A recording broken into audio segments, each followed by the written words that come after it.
Tapi baiklah, karena posisi saya sekarang ini mewakili generasi abad 21, maka boleh saya melakukan disrupsi tentang pola berpikir abad 19 yang diajarkan di abad 20, yang dosennya abad 20, mahasiswanya abad 21. Nah, itu persoalan besar kita dengan Pancasila ini. Generasi ini adalah generasi yang ahistoris. Itu yang kita harus sadari betul. Oleh karena itu, apa yang disampaikan oleh Profesor Bagir tadi itu luar biasa. Nah, dalam perspektif digital, saya adalah universitas digital pertama di Indonesia. Maka logiknya itu begini, kita menggunakan logaritma biasa aja sebenarnya.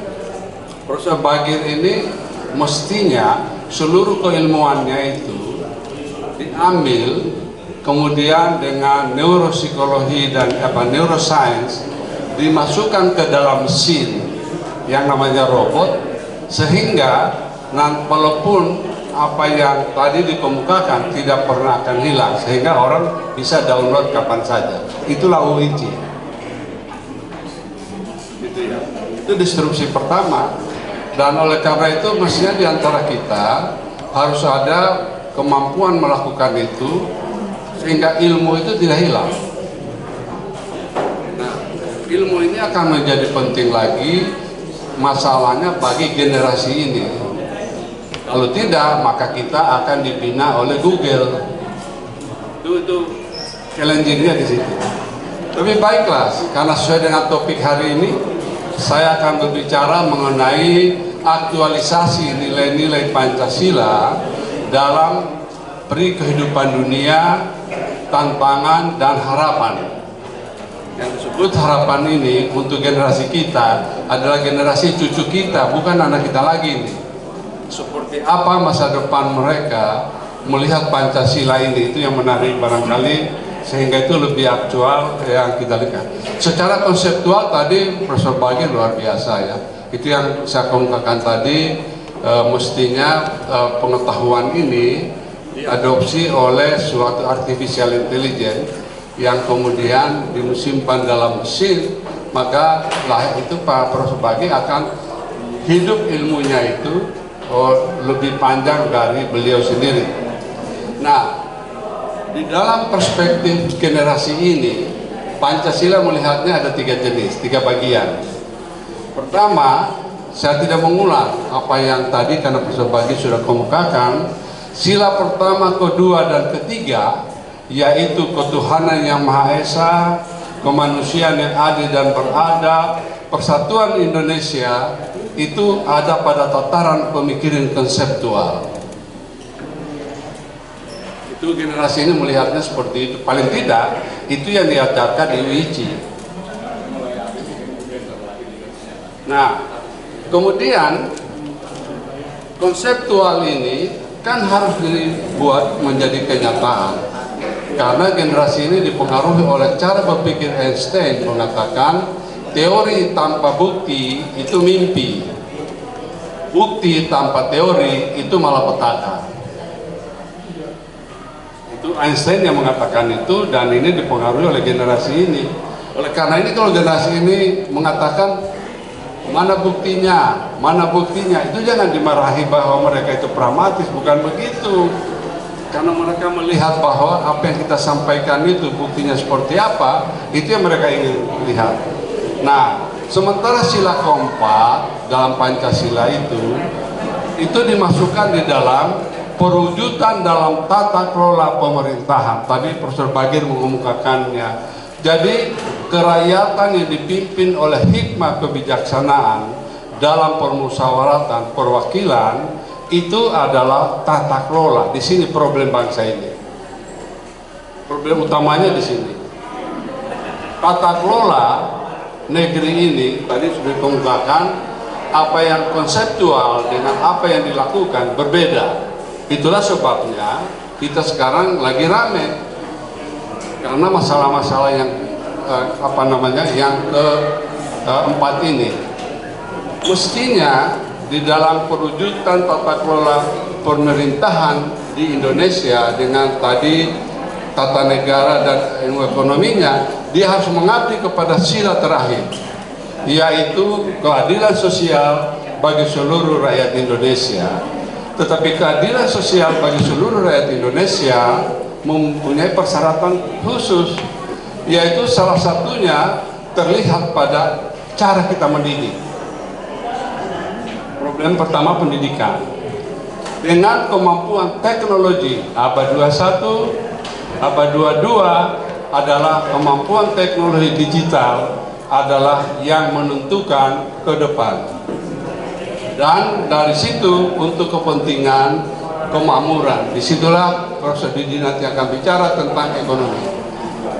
Kalau kita dihormati menurut generasi ini, kalau bisa menentukan bahwa perilaku kau yang baik tetapi ditopang juga oleh ekonomi yang kuat, maka Anda akan mendapatkan tempat yang baik. Itu cara berpikir generasi ini. Nah, ini drive dari Pancasila itu.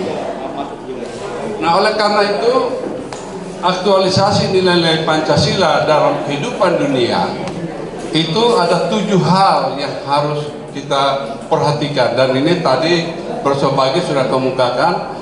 Nomor 1, kita harus mampu mengukuhkan Pancasila sebagai ideologi negara. Yang kedua, kemudian mengukuhkan negara hukum Pancasila. Jadi dasar hukum kita harus didrive dari Pancasila. Yang ketiga, memperjuangkan kedaulatan dalam politik. Yang keempat, memperjuangkan kemandirian dalam perekonomian. Yang kelima, memperjuangkan kepribadian dalam kebudayaan. Yang keenam, menguatkan kohesi sosial. Dan yang ketujuh, menguatkan dukungan sistem pertahanan dan keamanan. 7 poin ini yang ditawarkan oleh UIJ dalam cara mereka melihat Pancasila. Tetapi menariknya, seorang tokoh alumni kita namanya Yudi Latif adalah orang yang paling cair dan paling kaya di dalam mengelaborasikan Pancasila hari ini, memberikan sebuah warning yang ini buat saya menakutkan. Tantangan dan harapan pada aktualisasi Pancasila menurut Profesor Yudi Latif, Dr. Yudi Latif, berikut. Halo. Ini yang menarik. Pancasila sebagai filsafat negara sulit dibudayakan dalam suatu kehidupan negara bangsa dengan kecerdasan yang lemah. Ini saya membeli ide ini. Dia HMI cabang Bandung loh itu. Fakultas Sospol Unpad kalau saya tidak salah. Ini kata sakti yang dia kemukakan, dan ini sekarang ini mempengaruhi Indonesia dalam ini. Nah, di dalam konteks ini diskusi kami terus menerus. Kalau begitu persoalannya, maka pendidikan itu skill apa yang harus diperlukan untuk mendapatkan kecerdasan? Maka muncullah 10 top skill untuk abad 25. Pada abad 22 ini terus terang saja Indonesia ekonominya akan bergeser menjadi ekonomi digital, nggak bisa enggak. Nah, dengan ekonomi digital maka Indonesia bisa tumbuh menjadi negara keempat atau kelima terbesar di dunia setelah Cina, India, Amerika Serikat. Tempat keempat dan kelima diperebutkan antara Indonesia dan Jepang. Kemudian di bawahnya itu baru muncul Turki dan Brazil. Tapi Indonesia memerlukan syarat.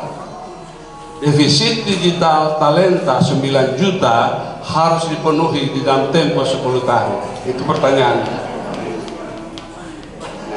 Di dalam konteks ini tidak satupun universitas yang ada berpikir dalam konteks itu kecuali satu, yaitu UIJ. makanya dia full digital saja. Dia memfokus ke 9 juta ini. Dengan dari 9 juta, kemudian dengan 2 juta digital leadership. Oleh karena itu UIT menggembleng semua mahasiswa sebagai kabar gembira saja bahwa pada semester ini yang mendaftar di UIT itu jumlahnya 4.444 mahasiswa yang hanya diterima, diseleksi ketat betul hanya 1.200, dan yang paling banyak adalah digital neuropsikologi yang mendaftar 1.600, hanya kita ambil 400. Itu ilmu baru. UIT berpikir tidak mengikuti framework keilmuan yang berkembang di abad 20, tapi menciptakannya sendiri di dalam framework digital neuropsikologi. Nggak ada di dunia, belum ada, diciptakan. Tokohnya ada 3. Backbone-nya itu adalah Taruna Ikram yang alumni kita yang sekarang di Los Angeles, yang sedang menekuni tentang neuroscience, pemetaan otak manusia dan efeknya kepada psikologi. Ilmu psikologi bergeser. Bagaimana mesin dengan otak manusia bisa harmonis, betul nggak? Siapa di antara kita atau anak kita lah atau cucu kita satu hari tidak ada handphone di tangannya, kira-kira seperti apa? Begitulah kemesraan di masa depan. Itu dan kalau itu ditarik satu hari dunia gelap gulita. Kita tidak, karena kita pernah tanpa ada handphone masih bisa, bagi mereka nggak bisa. Nah, itu timbullah ilmu-ilmu baru yang mengatakan bahwa mesin mind interaction, kemudian pemetaan otak sosial, bagaimana stres karena digital, itu menjadi ilmu-ilmu baru. Nah, cabang inilah yang disebut digital neuropsikologi, ilmu baru, dan yang mendaftar itu luar biasa banyaknya. Jadi ada 10 skill yang untuk mencapai sila kelima ini di abad 21, karena bergesernya misalnya di bidang ekonomi menjadi digital ekonomi, digital business, digital communication, semua digital, digital farming gitu ya, digital environment, itu kemudian memerlukan 10 skill generasi muda itu yang harus dimiliki. Nomor 1 adalah analytical thinking and innovation. Jadi bagi para profesor yang sesama profesor, nilai keilmuannya itu sama dengan 0. Jangan lupa itu. Karena sesama profesor nilainya sama. Kalau sama 4 kan nilainya sama 0. Tapi 0 bukan berarti tidak ada nilai. Itu basic. Kemudian yang akan dilihat oleh generasi berikutnya adalah creativity, apa yang kau hasilkan dengan ilmu kamu itu. Itu yang dituntut oleh generasi ini, dan itulah yang mendorong pendidikan berubah. Jadi analytical dan thinking, innovation itu menjadi skill baru yang dituntut oleh generasi ini. Yang kedua, active learning and learning strategy. Active learning ini berbeda dengan apa yang kita pahami. Jadi mereka belajar secara aktif. Dengan kata lain, mereka belajar bisa dengan mesin. Banyak anak-anak sekarang ini belajar dengan mesin, dengan robot. Kalau bahasa gampangnya bisa pintar, lebih pintar dari dosen. Ambil contoh, guru ngaji yang sekarang itu diambil oleh robot, dan anak kecil mengucapkannya persis seperti tergantung guru yang diambil, dan anak-anak itu lebih belajar itu. Cucu saya itu belajarnya pakai itu, kakeknya disalah-salahin karena tajwidnya jelek, kakek nggak, bukan begitu. Habis kita dikerjain sama dia, padahal gurunya dia cuma mesin. Itu harus dipandang, itu sebuah fenomena. Jadi active learning dan learning strategic ini menjadi penting. Yang ketiga, complex problem solving. Masalah-masalah yang kompleks harus bisa kemudian diselesaikan dengan sederhana. Yang keempat adalah critical thinking and analysis. Nah, di kalangan kami HMI, critical thinking dan analisis ini paling hebat. Kalau ditanya kayak apa contohnya critical thinking and analysis, anak HMI apa saja bisa dikomentari dan bisa diberi definisi, ya, itu nomor 4 hebat anak HMI kami. Yang kelima adalah creative originality and initiative.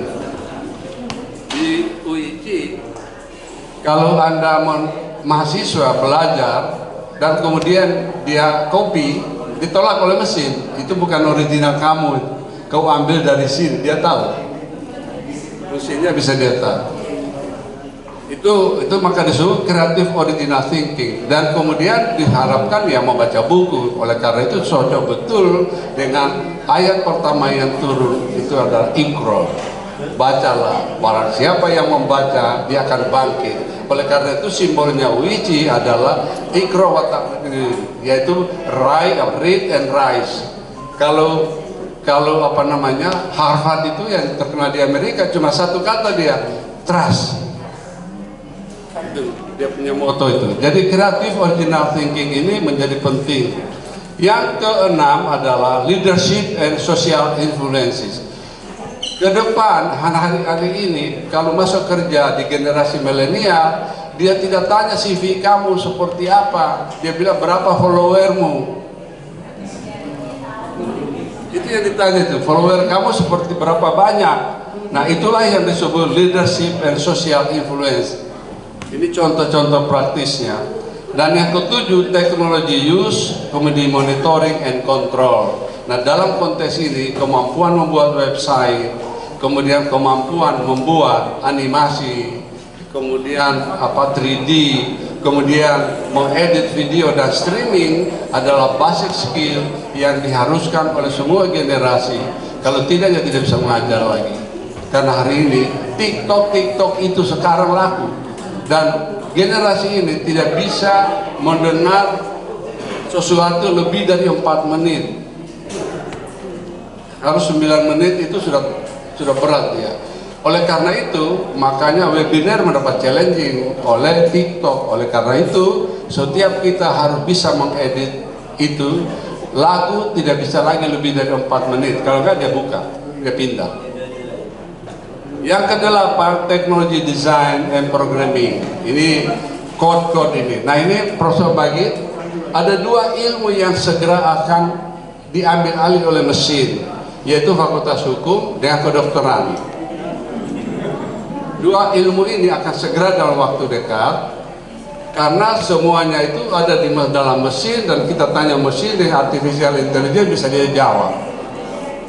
Lihatlah yang sekarang ini yang paling terkenal itu Halo Dokter, betul ada kan? Emang yang menjawab di sana itu orang apa mesin? Mesin itu. Jadi bagaimana? Itu yang terjadi sekarang ini. Kemudian yang ke-9, nah ini yang persoalan resilience, stress tolerance, and flexibility. Nah, generasi muda agak berat di sini ini karena ayahnya generasi X memberi terlalu banyak instruksi, maka daya tahan mereka tidak kuat. Stress tolerance itu banyak bunuh diri, makanya digital neuropsikologi banyak berlaku di situ. Dan yang ke-10 adalah reasoning, problem solving, and kemudian identity ideation. Itu ya, kemampuan itu yang dilakukan. Nah, oleh karena itu di dalam pendidikan di masa depan yang kemudian adalah berbasis artificial intelligence, big data, konektivitas, blockchain, etik and moral. Inilah yang disebut society 5.0. Masyarakat society 5.0 artinya masyarakat yang etik dan moral, sehebat pun apa teknologi, harus tunduk kepada manusia, dan mesin bisa diajarkan etik dan moral value. Sekarang itu sudah ke situ arahnya. Saya kira itu yang ingin saya sampaikan. Mudah-mudahan ini hanya turunan saja dari apa yang dikemukakan oleh Pak Bagir tadi dalam perspektif generasi milenial dan generasi Z yang akan hidup di abad 21 sampai 15 tahun ke depan. Mereka inilah yang diperlukan, dan ini turunan dari Pancasila, sila kelima itu skill, jadi education harus berubah. Itu intinya. Karena esensinya, kata Profesor Rudi Latif, bahwa filsafat Pancasila akan sulit dibudayakan kalau negara bangsanya mempunyai kecerdasan yang lemah. Oleh UIT itu maka disebut budaya digital yang dibangun, bukan teknologi digital. Karena dengan budaya digital maka diharapkan umat Islam, khususnya anggota HMI yang sekarang konon 3 juta, kemudian profesornya ada 1000-an lebih, doktornya ada lebih dari 3.000, maka ini kalau berhimpun di sebuah perguruan tinggi, inilah sumbangan UIC kami kepada bangsa ini. Di samping politik dan yang lain-lain, ini model baru pada abad 21. Saya kira itu. Wabillahi taufiq wal hidayah. Assalamualaikum warahmatullahi wabarakatuh.